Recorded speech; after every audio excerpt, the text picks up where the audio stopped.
దేవుని యొక్క పరిశుద్ధమైన నామానికే మనము చప్పట్లు కొట్టినా మహిమ చెల్లించిన ప్రతి మహిమ కూడా ఆయనకే చెల్లాలి. ఏ నరుడికి కూడా మహిమ చెందాల్సిన అవసరం లేదు, వీల్లేదు.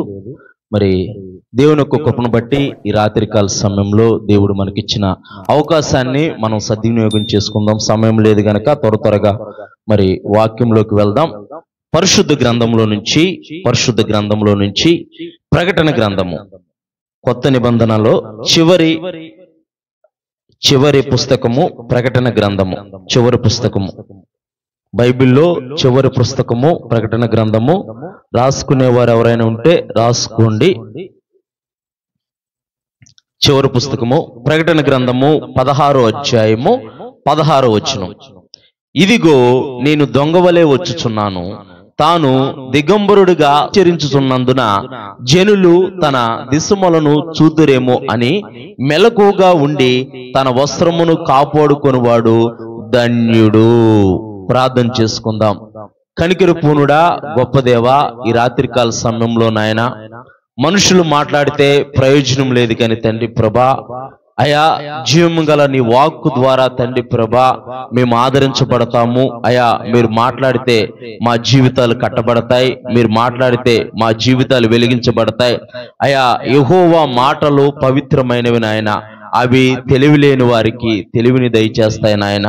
ఈ రాత్రికాల సమయంలో అయా మేము ఎటువంటి పరిస్థితుల్లో ఉన్నా తెలివిగల నీ మాటలతో మీరు నాతో మా అందరితో మీరు మాట్లాడండి. నీ మాటలు బండల్ని బద్దలు కొట్టు సుత్తి వంటివి నాయన. రాతి లాంటి మా హృదయాల్ని ప్రభా మీరు నీ వాక్యంతో సంధించండి, నీ వాక్యంతో మమ్మల్ని పరిశోధించండి, నీ వాక్యంతో మమ్మల్ని పరిశీలించి నీ వాక్యానుసారముగా మేము నడిచి నీ నిత్యరాజ్యంలో ఉండే కృపను మా అందరికీ మీరు దయచేయమని యేసు పరిశుద్ధ నామమున ప్రార్థిస్తున్నాము తండ్రి, ఆమేన్. ప్రకటన గ్రంథము 16వ అధ్యాయము 16వ వచనం. ఇదిగో నేను దొంగవలే వచ్చుచున్నాను, తాను దిగంబరుడిగా సంచరించుచున్నందున జనులు తన దిశములను చూతురేమో అని మెలకుగా ఉండి తన వస్త్రమును కాపాడుకొనివాడు ధన్యుడు. దేవుని నామానికి మహిమ కలుగును గాక. ఈ రాత్రికాల సమయంలో దేవుని యొక్క వాక్కు మనతో మాట్లాడుతుంది. లోకరక్షకుడైన యేసు ప్రభువారు నేను దొంగవలే వస్తున్నాను, నేను దొంగవలే వస్తాను అని అంటే, ఆయన దొంగవలే వస్తానంటే లోకంలో ఉన్న దొంగలు ఏం చేయడానికి వస్తారు? కన్నాలు వేయటానికి, దూసుకోవటానికి, హత్య చేయటానికి. అపవాది పనే అది. అపవాది దోచుకోవటానికి, హత్య చేయటానికి వస్తాడని పరిశుద్ధ గ్రంథమైన బైబిల్లో రాయమని. అక్కడ దొంగవలే వస్తాను అని అంటే సమాచారం ఏమి ఇవ్వకుండా ఏ క్షణంలోనైనా నేను రావచ్చు, అన్ఎక్స్పెక్టెడ్ గా నేను రావచ్చు అనే సందర్భం మీద, అర్థం మీద అక్కడ రాయబడి ఉంది. ఇదిగో నేను దొంగవలే వచ్చుచున్నాను. ఆయన ఎలాగైతే ఆరోహణమయ్యాడు, తన శిష్యులు అందరూ నిలిచి ఉన్నప్పుడు అక్కడ దేవుని దూత అంటుంది, మీరు ఎందుకు కలవరపడుతున్నారు, మీరు ఎందుకు చింతిస్తున్నారు? మీరు ఎలాగైతే దేవుని యొక్క కుమారుడిని ఆరోహణం ఎలాగైతే చూశారో అలాగే మళ్ళీ ఆయన దిగి రాబోవటం చూస్తారు. దేవుని నామానికి మహిమ కలుగును గాక. ఎప్పుడు దిగి వస్తాడో తెలియదు. అందుకే దేవుని యొక్క వాక్ అంటుంది, ఇదిగో నేను దొంగవలే వచ్చుచున్నాను, కనుక నీకు ఇవ్వబడిన వస్త్రము నీవు కాపాడుకో. మనము మన దేహాన్ని కప్పుకోవడానికి మనకు కావలసిన వస్త్రాలు, మనకు సరిపడే సైజు వస్త్రాలు పురుషులైతే పురుషులు, స్త్రీలైతే స్త్రీలు ధరించుకుంటారు. మంచిది, అలా ధరించుకోవాలి. ఇప్పుడు సోషల్ మీడియాలో హల్చల్ చేస్తున్నారు. ఒకళ్ళు వస్త్రాలు లేకుండా హల్చల్ చేస్తున్నారు. చాలా మంది వస్త్రాలు లేకుండా వాళ్ళు తిరుగుతున్నారు, వస్త్రాలు లేకుండా హల్చల్ చేస్తున్నారు. దేవుడు మన దేహాన్ని కప్పుకోవడానికి మనకి వస్త్రాన్ని ఇచ్చాడు అని అంటూ యేసు ప్రభువారు అంటున్నారు. మత్తయి సువార్త 6వ అధ్యాయము 26వ వచనంలో అంటున్నారు. మత్తయి సువార్త 6వ అధ్యాయం 26వ వచనంలో, మీరు ఆకాశ పక్షులను చూడుడి, అవి విత్తవు, కొయ్యవు, వడకవు, అయినా సరే వాటిని నేను పోషించుతున్నాను అని అంటున్నాడు. దేహము కంటే ప్రాణము గొప్పది కాదా? మీరెందుకు రేపటి గురించి చింతపడుతున్నారు? ఇవ్వాలుండి రేపు పొయ్యిలో వేయబడే అడవి గడ్డిని కూడా నేను అలంకరించాను, సొలొమోను కంటే అందంగా అలంకరించాను. అలాంటిది నేను ఆకాశ పక్షులను పూజిస్తున్నాను. ఆకాశ పక్షుల కంటే మీరు శ్రేష్ఠులు కారా? మీరు ఎందుకు చింతపడుతున్నారు? ఏమి తిందామా, ఏమి ధరించుకుందామా, ఏమి తాగుదామని మీరు ఎందుకు చింతపడుతున్నారు? మీకు నేను వీటన్నిటినీ అనుగ్రహిస్తాను, అన్యులు వీటి కొరకు ప్రయాసపడతారు అని అంటూ చివరిలో ఒక మాట, అద్భుతమైన మాట అక్కడ రాయబడి ఉంది. 33వ వచనం, మత్తయి సువార్త 6వ అధ్యాయము 33వ వచనము. కాబట్టి మీరు ఆయన రాజ్యమును ఆయన నీతిని మొదట వెతుకుడి, అప్పుడు అవన్నీ మీకు అనుగ్రహించబడును. దేవుని నామానికి మహిమ కలుగును గాక. క్రైస్తవుడి యొక్క గురి, క్రైస్తవుడి యొక్క గమ్యం ఏమై ఉందని అంటే, రేపు ఏం తిందామా, రేపు ఏం తాగుదామా, రేపు ఏం ధరించుకుందామా, రేపు ఎలా జీవిద్దామా అనని కాదు. కానీ అక్కడ దేవుని ఒక వాక్యం చెబుతుంది, కాబట్టి మీరు ఆయన రాజ్యమును ఆయన నీతిని మొదట వెతుకుడి. దేవుని నామానికి మహిమ కలుగును గాక. అంటే మన గురి, మన గమ్యము, మన యొక్క సంకల్పము ఏమై ఉందని అంటే, ఆయన నిత్య రాజ్యంలో ఆయనతో పాటు యుగ యుగాలు జీవించాలి. దేవుని నామానికి మహిమ కలుగును గాక. నీకు కావాల్సినవన్నిటినీ నేను నీకు సమకూరుస్తాను. నువ్వు అడగక ముందే నీ హృదయాంతరంగాలు ఎరిగిన దేవుణ్ణి. నీకు వాటిని అన్నిటినీ సమకూరుస్తాను. ఇవన్నీ నాకు కావాలని నువ్వు నాకు చెప్పాల్సిన అవసరం లేదు. ఇవన్నీ అన్యులు అడుగుతూ ఉంటారు. నీవు వీటిని అన్నిటినీ విడిచిపెట్టి నీ గమ్యము, నీ గురి ఒకటి ఉందని చెప్పేసి మొదట ఆయన రాజ్యాన్ని, ఆయన నీతిని వెతికేవారిగా మనం ఉంటే గనక మనకు కావాల్సినవన్నిటినీ దేవుడు సమకూరుస్తాడంట. దేవుని నామానికి మహిమ కలుగును గాక. ఆయన అంటున్నాడు ప్రకటన గ్రంథము 16వ అధ్యాయము 16వ వచనంలో, నేను దొంగవలే వచ్చుచున్నాను, నీకు నేను ఒక వస్త్రాన్ని ఇచ్చాను, ఆ వస్త్రాన్ని నీవు కాపాడుకోవాలి. ఆ వస్త్రాన్ని నీవు ధరించుకుంటే నా రాజ్యాన్ని ఎతికేవాడిగా ఉంటావు, నా నీతిని అనుసరించి నడుచుకునేవాడిగా నీవు ఉంటావు అని అంటున్నాడు. ఒక వ్యక్తి ఆ వస్త్రాన్ని పోగొట్టుకున్నాడు. ఎవరు పోగొట్టుకున్నారు? పోగొట్టుకోవటం వల్ల ఏం కలిగిందో చూద్దాం. దేవుడు ఎలాంటి వస్త్రాలు మనకి ఇచ్చాడో కూడా చూసుకుందాం. మత్తయి సువార్త 22వ అధ్యాయము, మత్తయి సువార్త 22వ అధ్యాయము మొదటి వచనం. మత్తయి సువార్త 22వ అధ్యాయము మొదటి వచనం. యేసు ఉపమాన రీతిగా ఇట్లనెను, పరలోక రాజ్యము తన కుమారునికి పెళ్లి విందు చేసిన ఒక రాజును పోలి ఉందంట. యేసు ప్రభువారు అంటున్నారు మత్తయి సువార్త 6వ అధ్యాయము 33వ వచనంలో, మొదట నా నీతిని, నా రాజ్యాన్ని మీరు వెతకండి.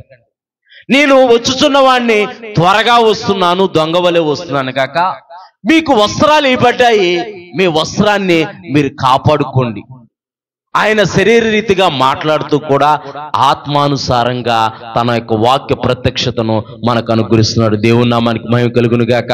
దేహాన్ని కప్పుకునే వస్త్రాలు కాదు, మీకు కొన్ని వస్త్రాలు నేను ఇచ్చాను, ఆ వస్త్రాలను మీరు కాపాడుకుంటే గనక మీరు నేను వచ్చినప్పుడు సిగ్గుపడరు.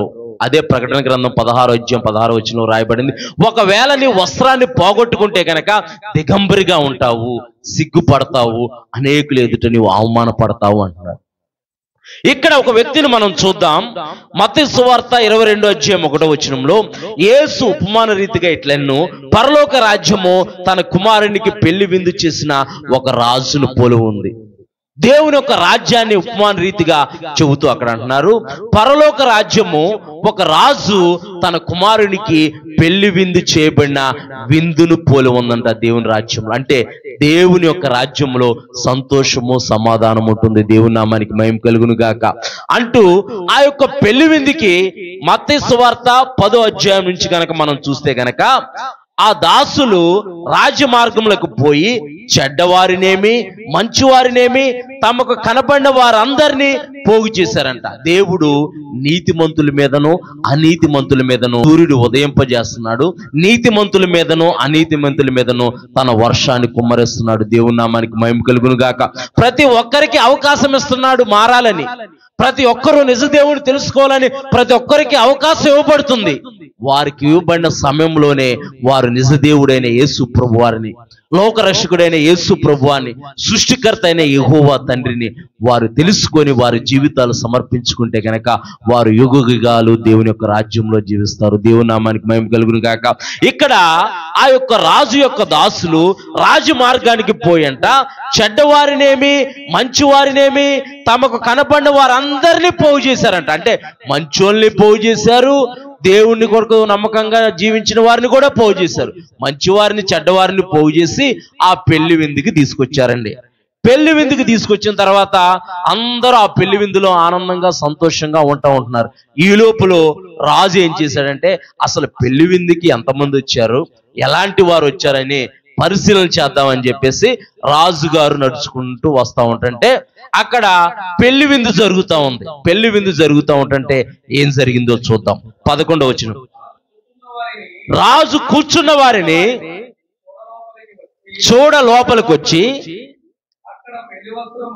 అక్కడ పెళ్లి వస్త్రమును ధరించుకొనని ఒకని చూచి, స్నేహితుడా పెళ్లి వస్త్రము లేక ఇక్కడికి ఎలాగూ వచ్చితివి అని అడగగా వాడు మౌనినై ఉండెను.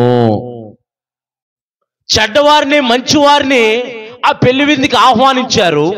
వారందరూ ఆ పెళ్లి విందులో పాలు పంపులు పొందుతుంటే రాజు వచ్చాడు. రాజు వచ్చేసి అక్కడ ఆ పెళ్లి విందులు ఎవరెవరు ఉన్నారా అని చూస్తుంటే ఒకడు పైకి బాగానే కనపడుతున్నాడంట. మంచిగా సూటు బూటు వేసుకున్నాడు, బాగానే ఉన్నాడు, బాగానే కనపడుతున్నాడు. పెళ్లికి ఏదో పిలవని పేరంటానికి వెళ్ళినట్టుగా బాగానే కనపడుతున్నాడు. మంచిగా సూటు బూటు వేసుకొని బాగానే ఉన్నాడు. పెళ్లి విందులో పాల్గొంటుంటే అందరినీ పలకరించుకుంటూ అలాగ మాట్లాడుకుంటూ రాజు వచ్చాడు. దగ్గరికి వచ్చేసి అంటున్నాడు, స్నేహితుడా నీకు పెళ్లి వస్త్రం లేకుండానే, అంటే మంచి మంచి విఐపీస్ గొప్ప వారు పెళ్లిళ్ళు చేసుకుంటే వాళ్ళకు ఒక డ్రెస్ కోడ్ ఉండిద్ది. బ్లాక్ అని వైట్ అని ఇలాగా డ్రెస్ కోడ్ ఉండిద్ది వాళ్ళకి. మనకైతే మనం నచ్చిన వేసుకెళ్తాం మన పెళ్లిళ్ళకి, కానీ వాళ్ళకు ఒక డ్రెస్ కోడ్ ఉండిద్ది. ఏదైనా పార్టీ ఫంక్షన్లు జరిగితే ఒక డ్రెస్ కోడ్ ఉండిద్ది. కావాలంటే మీరు సోషల్ మీడియాలో చూడండి, ఏదన్నా ఫంక్షన్ అని కానీ ఏదైనా కొట్టండి మీరు, దానికి ఒక డ్రెస్ కోడ్ ఉండిద్ది.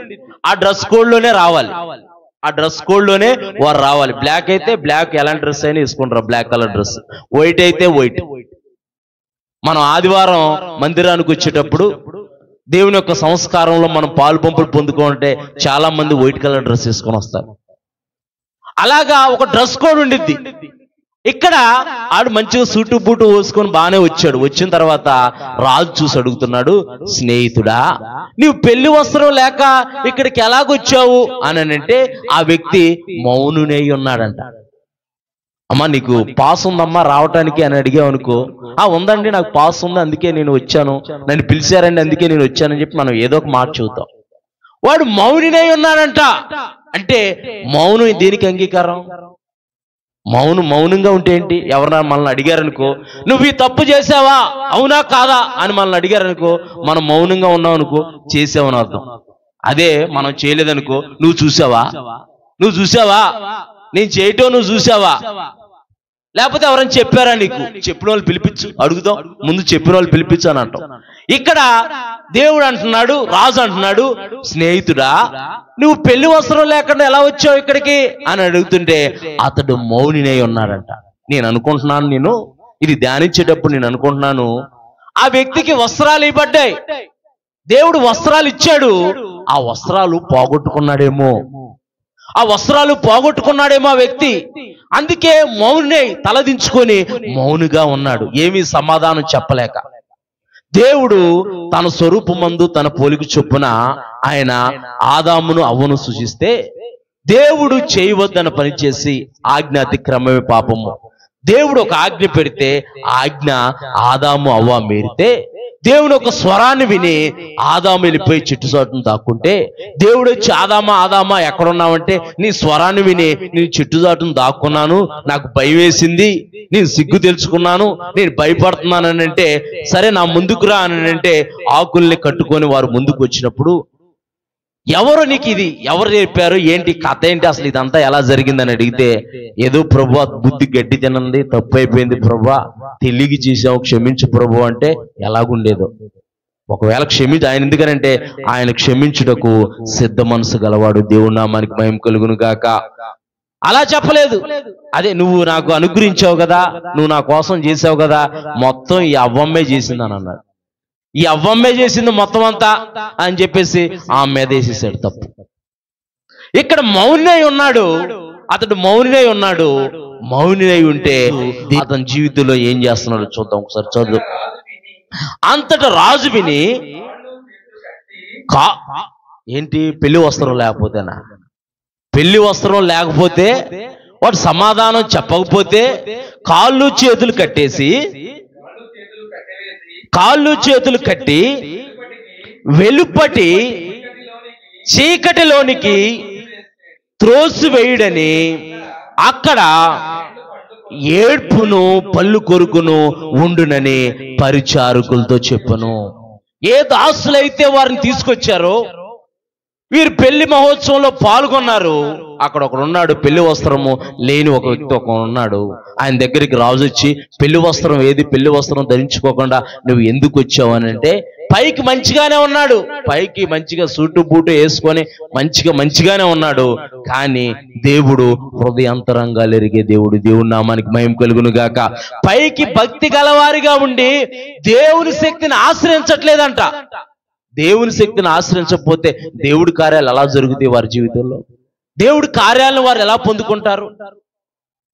వాళ్ళు నమ్మినట్టుగా ఉండి పక్కకి వెళ్ళిపోయి ఏం జరిగిద్దో ఏంటోలే, ఏం దేవుడో ఏంటోలే, ఏం చేశారు నా జీవితంలో దేవుడు అని అవిశ్వాసపు మాటలు మాట్లాడేవారు. ఇక్కడ ఆ వ్యక్తికి పెళ్లి వస్త్రం లేదు. రాజు అంటున్నాడు, ఈ వ్యక్తిని కట్టివేసి వెలుపడ చీకట్లో పడేయండి, అక్కడ ఏడుపును పళ్ళు కొరుకును ఉంటాయంట. దేవుడు నీకు ఇచ్చిన వస్త్రాన్ని నువ్వు పోగొట్టుకుంటే ఆ వస్త్రం ఏంటో చూద్దాం. కీర్తనల గ్రంథము 132వ కీర్తన 9వ వచనం. 132వ కీర్తన 9వ వచనం నేను చదువుతాను. నీ యాజకులు నీతిని వస్త్రం వలె ధరించుకుందురుగాక, నీ భక్తులు ఉత్సాహగానము చేయుదురుగాక. దేవుని బిడ్డలైన వారు నీతిని వస్త్రముగా ధరించుకుంటారంట. దేవుని నామానికి మహిమ కలుగును గాక. అందుకే యోబు భక్తుడు అంటున్నాడు, 29వ యోబు గ్రంథము 29వ అధ్యాయము 14వ వచనం. యోబు గ్రంథము 29వ అధ్యాయం 14వ వచనంలో, నేను నీతిని వస్త్రముగా ధరించుకొని ఉంటిని గనుక అది నన్ను ధరించును, నా న్యాయ ప్రవర్తన నాకు వస్త్రముగాను పాగాగాను అయ్యను. దేవుని నామానికి మహిమ కలుగును గాక. లోకరక్షకుడైన యేసు ప్రభువారి యొక్క పరిశుద్ధ రక్తంలో కడగబడిన నీవు నీతిని వస్త్రముగా ధరించుకోవాలి. అబ్రహాము దేవుని నమ్మెను, అది అతనికి నీతిగా ఎంచబడెను. అబ్రహామా, నా సన్నిధిలో నీవు నిందారహితుడిగా నడువుము అని దేవుని చేత అబ్రహాము హెచ్చరింపబడితే, అబ్రహాము దేవుని సన్నిధిలో నిందారహితుడిగా నడవటం మొదలు పెడితే, అబ్రహాము జీవితంలో అసాధ్యమైనది దేవుడు సుసాధ్యం చేసి మృతతుల్యమైన ఆ ఒకనిలో నుంచి లెక్కకు ఆకాశ నత్రంలో లెక్కకు ఇస్కరేణుల వలె తన సంతానాన్ని అభివృద్ధి చేశాడు. దేవుని నామానికి మహిమ కలుగును గాక. నీతిని వస్త్రముగా మనం ధరించుకోవాలి. నీతిని వస్త్రముగా మనం ధరించుకుంటే మన ప్రవర్తన, మన చూపు, మన ఆలోచన, మన నడవడికత యేసు ప్రభువారిని పోలి ఉంటుంది.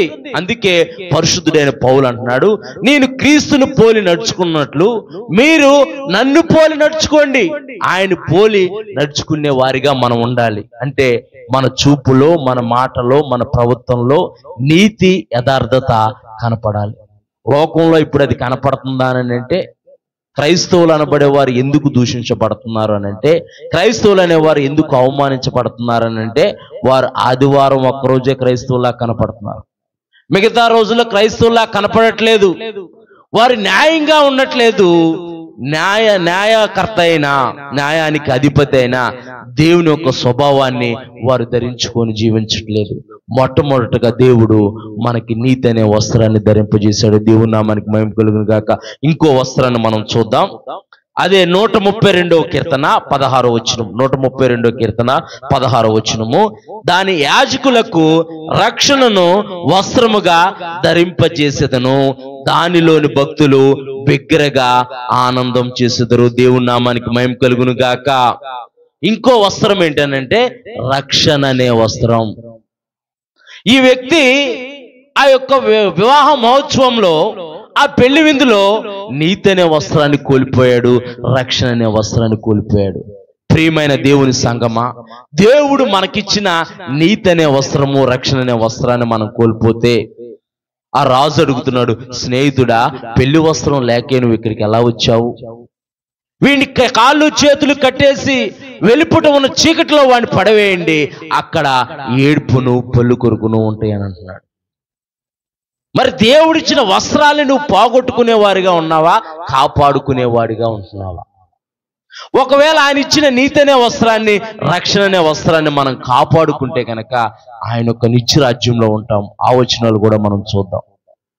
దేవుని యొక్క వాక్యం అంటుంది, యెషయా గ్రంథము 51వ అధ్యాయం 8వ వచనంలో, వస్త్రము కొరికివేయనట్లు చిమ్మటి వారిని కొరికివేయను, బొద్దింక గొర్రెబొచ్చును కొరికివేయనట్లు వారిని కొరికివేయను. అయితే నా నీతి నిత్యము నిల్చును, నా రక్షణ తరతరములో ఉండును. వస్త్రము కొరికివేయనట్లు చిమ్మటి వారి కొరికివేయను, గొర్రెబొచ్చును కొరికివేయనట్లు వారిని కొరికివేయనట్లు వారిని కొరికివేయను. గొర్రెబొచ్చుని బొద్దింక ఎలాగైతే కొరికిద్దో, చిమ్మటి దేన్నైనా కొరికిస్తుంది. చెద దేన్నైనా, అట్టనైనా లేకపోతే దేన్నైనా, వస్త్రాన్నైనా, దేన్నైనా, చెక్కనైనా, దేన్నైనా సరే చెద పట్టిందంటే అది పాగిపోతా ఉండిద్ది. కానీ ఆయన నీతి, ఆయన రక్షణ తరతరములో నిల్చునంటే అంతం వరకు ఉండే రక్షణ అనే వస్త్రాన్ని, అంతం వరకు ఉండే నీతి అనే వస్త్రాన్ని మనం కాపాడుకుపోతే ఎలాగా? చిమ్మటి వస్త్రాన్ని కొరికి వేసినట్లు, బొద్దింక గొర్రెబొచ్చుని కొరికి వేసినట్లు. అంటే చిన్న పాపమే అని మనం అనుకోవచ్చు. చిన్న అబద్ధమే కదా, చిన్న అబద్ధమే కదా, చిన్న మాటే కదా, చిన్న పాపమే కదా. మనం చిన్న పాపమే అనుకుంటాం, కానీ అది దేవుని దృష్టిలో పెద్ద పాపంగా కనపడవచ్చు. చిమ్మటి వస్త్రాన్ని కొరికివేయనట్లు, బొద్దింక గొర్రెబొచ్చును కొరికివేయనట్లు కొరికివేస్తుంది. కానీ అయితే నా నీతి, నా రక్షణ తరతరములు ఉండును. దేవుని నామానికి మహిమ కలుగును గాక. తరతరములు ఉండే నీతి అనే వస్త్రాన్ని, రక్షణ అనే వస్త్రాన్ని మనం కాపాడుకోవాలి. నీతి అనే వస్త్రాన్ని, రక్షణ అనే వస్త్రాన్ని గనక మనం కాపాడుకుంటే మన జీవితాల్లో దేవుడు ఎలాంటి కార్యాలు చేస్తాడో. అసలు ఆ వస్త్రాలు ఉంటేనే ఆయన నిత్యరాజ్యంలో ప్రవేశం అండి. అందుకే ముందుగా నేను అది చెప్పాను. ఆయన అనుగ్రహించిన నీతి అనే వస్త్రాన్ని, ఆయన అనుగ్రహించిన రక్షణ అనే వస్త్రాలు ఉంటేనే ఆయన నిత్యరాజ్యంలో ప్రవేశము. 1 పేతురుకు రాసిన పత్రిక 5వ అధ్యాయము 15వ వచనంలో, ఎదుటివాని ఎడల దేన మనసు అనే వస్త్రాన్ని మనము ధరించుకొని మనల్ని అలంకరించుకోమన్నాడు పేతురు భక్తుడు. అంటే తగ్గింపు స్వభావము. నువ్వు ప్రతి విషయంలో తగ్గించుకోవాలి, ఒక్క విషయంలో కాదు. నేను ఈ విషయం ఒక్క దాంట్లోనే తగ్గించుకున్నానని కాదు.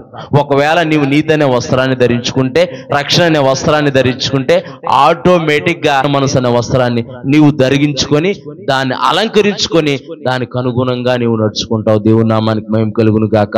చూద్దాం, నీతిని, రక్షణని వస్త్రంగా ధరించుకున్న వారు ఎక్కడున్నారు, వాళ్ళ స్థితి ఎలా ఉంది ఒకసారి చూద్దాం. ప్రకటన గ్రంథము 3వ అధ్యాయము 4వ వచనం. అయితే తమ వస్త్రములు అపవిత్రపరుచుకొనని కొందరు సార్దీసులో నీ యొద్ద ఉన్నారు. వారు అర్హులు గనక తెల్లని వస్త్రములు ధరించుకొని నాతో కూడా సంచరించుదురు. దేవుని నామానికి మహిమ కలుగును గాక. దేవుడు ప్రకటన గ్రంథంలో 7 సంఘాలకు రాస్తున్నాడు. ఫిలదెల్ఫియా, సార్దీసు, లవదోకియా అనేలాగా సంఘాలకు రాస్తూ అంటున్నాడు. ఇక్కడ సార్దీసు సంఘంలో దేవుడు కనుగొన్నాడంట. వారు వస్త్రాలు వారు అపవిత్రపరుచుకోలేదంట, అపవిత్రమైన ప్రవర్తన కలిగి వారు ఉండలేదంట. వారి వస్త్రాలు వాళ్ళు మైలుపరుచుకోలేదు, వారి వస్త్రాలు వాళ్ళు అపవిత్రపరుచుకోలేదు. జకర్యా గ్రంథము 3వ అధ్యాయము 3వ వచనంలో, దేవుని దూత ఎదుట యెహోషువ మలిన వస్త్రాలతో నిల్చుంటే దేవుని యొక్క దూత ఆ వస్త్రాలు తీసివేసి ప్రశస్తమైన వస్త్రాలు ధరించి దేవుని యొక్క పరిచర్య చేస్తా ఉంది. దేవుని నామానికి మహిమ కలుగును గాక. అపవిత్రమైన ప్రవర్తన కలిగి దేవుని రాజ్యంలో చేరలేము. ఇక్కడ దేవుని సన్నిధిలో ఉండటానికే మైలైన వస్త్రాలు, అపవిత్రపరచమైన వస్త్రాలు తీసివేసి ప్రశస్తమైన వస్త్రాలు ధరించుకుంటేనే యెహోషువ దేవుని సన్నిధిలో పరిచారకుడుగా ఉన్నాడు. దేవుని నామానికి మహిమ కలుగును గాక. ఇక్కడ వాళ్ళు అర్హులంట. సార్దీస్ సంఘంలో ఉన్నవారు వారు వస్త్రాలను వారు అపవిత్రపరుచుకొనకుండా వారు అంతం వరకు నమ్మకంగా ఉన్నారు. దేవుని నామానికి మహిమ కలుగును గాక. ప్రకటన గ్రంథము 7:9.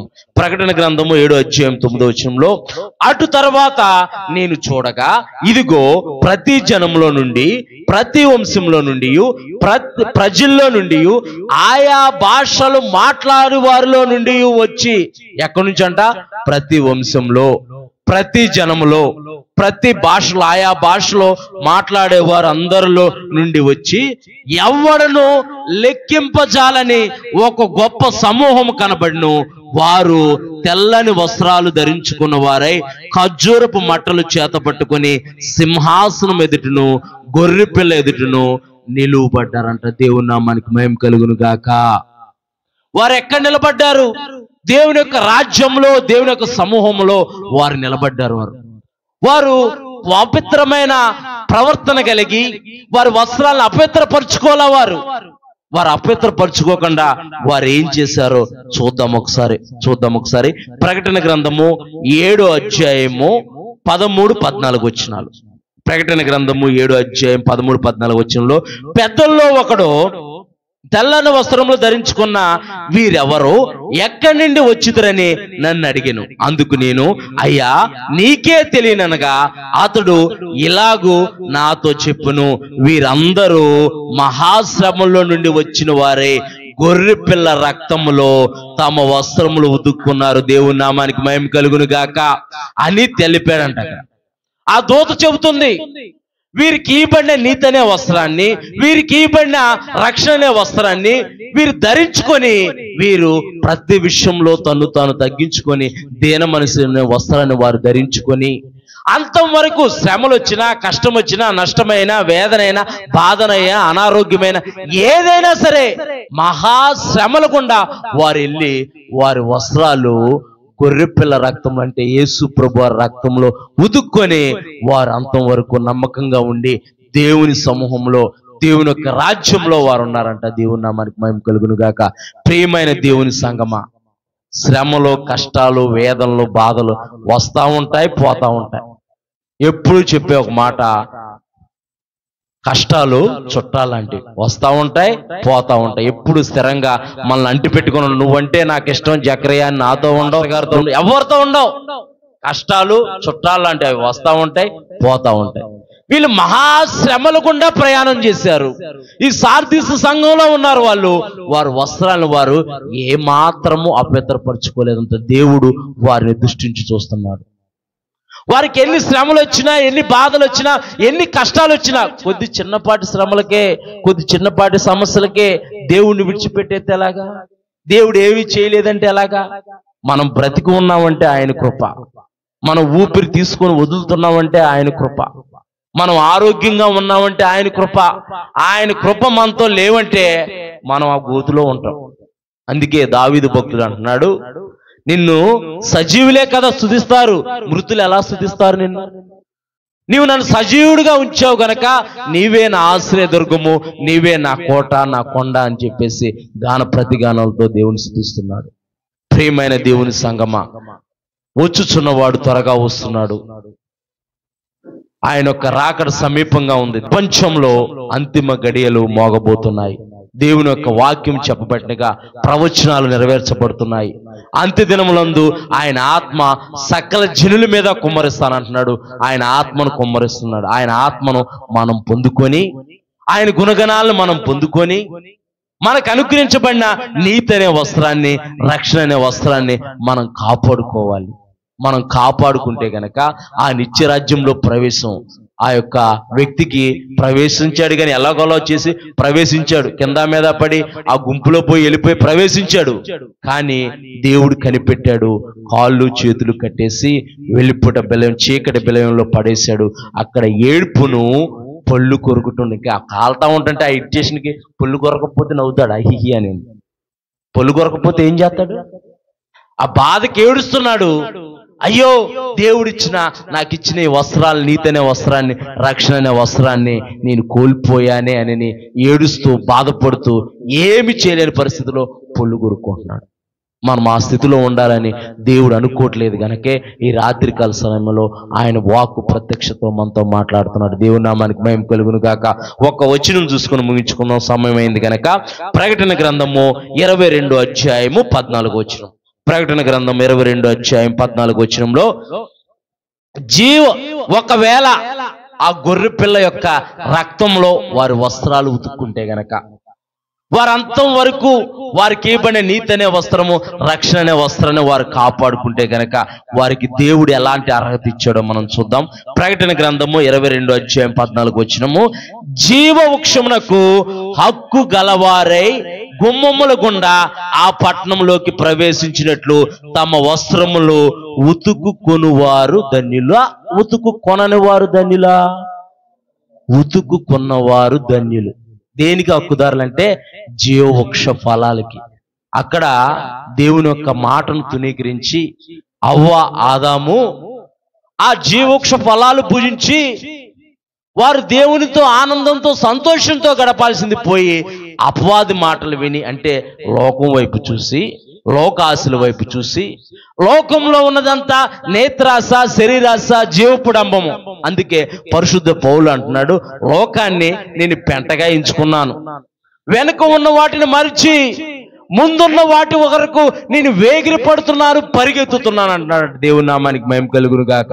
ఈ 2024 సంవత్సరము 11 నెలలు గడిచిపోతున్నాయి. ఇంకా దాదాపు ఇంకా వారం రోజులే ఉన్నట్టుంది మనకి. ఈ వారం రోజులు కూడా అయిపోతే గనక, వారం 10 రోజులు అయిపోతే కనుక 11వ నెల గడిచిపోయింది. 12వ నెల హ్యాపీ క్రిస్మస్, హ్యాపీ క్రిస్మస్ అంటాం. దేవుడు హ్యాపీ క్రిస్మస్ చేసుకోవటం కాదు, కానీ దేవుని యొక్క, నువ్వు ఇక్కడ హ్యాపీ క్రిస్మస్ చేసుకొని నువ్వు ఇక్కడ హ్యాపీ న్యూ ఇయర్ చెప్పుకొని దేవుని రాజ్యంలో లేకపోతే చాలా దౌర్భాగ్యం అది, చాలా దౌర్భాగ్యం అది.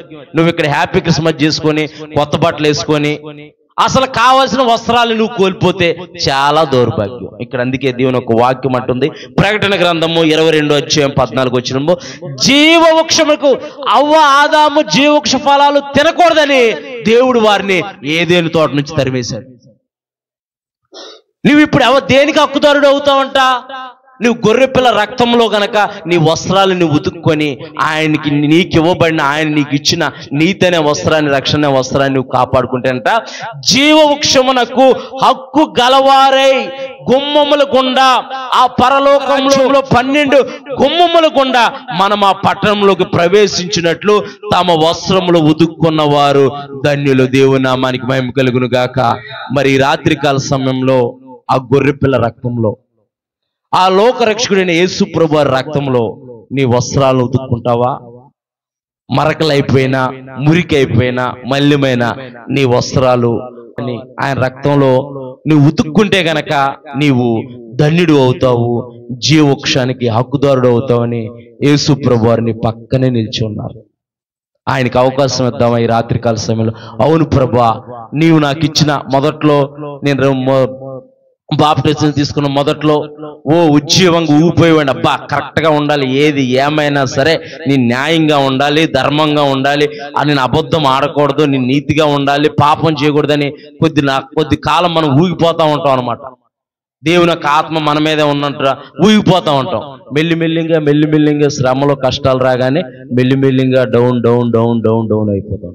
దేవుడు అలా ఉండాలని కోరుకోవట్లేదు కనుకే ఈ రాత్రికాల సమయంలో మళ్ళీ పడిపోయిన మన వస్త్రాలని, పాపపు మరకలంటిన మన వస్త్రాలని ఆయన యొక్క పరిశుద్ధ రక్తంలో కడగటానికి సిద్ధంగా ఉన్నాడు కనుక అందరము మోకరించి, అవును ప్రభువా, నీవు నాకు ఇచ్చిన నీతి అనే వస్త్రాన్ని, రక్షణ అనే వస్త్రాన్ని నేను అలక్షణం చేస్తున్నానేమో, నేను కాపాడుకోవట్లేదేమో, నా బాహ్య సౌందర్యాన్ని చూపించుకోవటానికి, లేకపోతే నా బాహ్య సౌందర్యం ఇంకా అందంగా కనపడటానికి మంచి వస్త్రాల్ని నేసుకొని నీవు నాకు ఇచ్చిన నీతనే వస్త్రాన్ని, రక్షణ వస్త్రాన్ని నేను నిర్లక్ష్యం చేస్తున్నాను ప్రభు, నన్ను క్షమించు ప్రభు అని మనం దేవుని దగ్గర బతిమాలితే ఆయన తన పరిశుద్ధ రక్తంతో కడగటానికి సిద్ధంగా ఉన్నాడు. అందరము మోకరించి హృదయపూర్వకంగా, అవును ప్రభా, మేము నీ నిత్యరాజ్యంలో ఉండాలి నాయన, యుగ యుగాలు నీతో జీవించాలనే నీవు మమ్మల్ని పిలిచావు, నీ రక్తంలో కడిగావు, మమ్మల్ని నిర్దోషులుగా, పరిశుద్ధులుగా, నిష్కలంకులుగా నీ సన్నిధిలో నిలవబెట్టుటకు నిన్ను నీవు రిక్తునిగా చేసుకున్నావు ప్రభా. నాయన కనికరించు నాయన, కరుణామయుడా, దయగలవాడా, కరుణావాత్సల్యత గల తండ్రి, అయ్యా ఈ రాత్రికాల సమయంలో మమ్మల్ని కనికరించి మమ్మల్ని దర్శించు ప్రభా. అయ్యా మా జీవితంలో కోల్పోయిన నీతనే రక్షణ అనే వస్త్రాన్ని మళ్ళీ మాకు ధరింపచేయి ప్రభా. నీవు ధరించగల శక్తిమంతుడు నాయన. మేము కోల్పోయావేమో, మేము విడిచిపెట్టావేమో, మేము ఎక్కడో మూల పడేసావేమో, కానీ మళ్ళీ మాకు ధరింపచేయి ప్రభా అని దేవుని సన్నిధిలో గనక మనల్ని మనం తగ్గించుకొని ఆయన్ని మనం అడిగితే గనక ఆయన ఈ రాత్రికాల సమయంలో మనకి ధరింపు చేయటానికి పాపపు మరకలు, మల్లిమైన మరకలు, లోకపు మరకల్లో ఉన్న మనల్ని ఆయన పరిశుద్ధ రక్తంతో ఆయన కడగడానికి సిద్ధంగా ఉంటుండగా, మనమందరం అలాగే ప్రార్థనలో ఉంటుండగా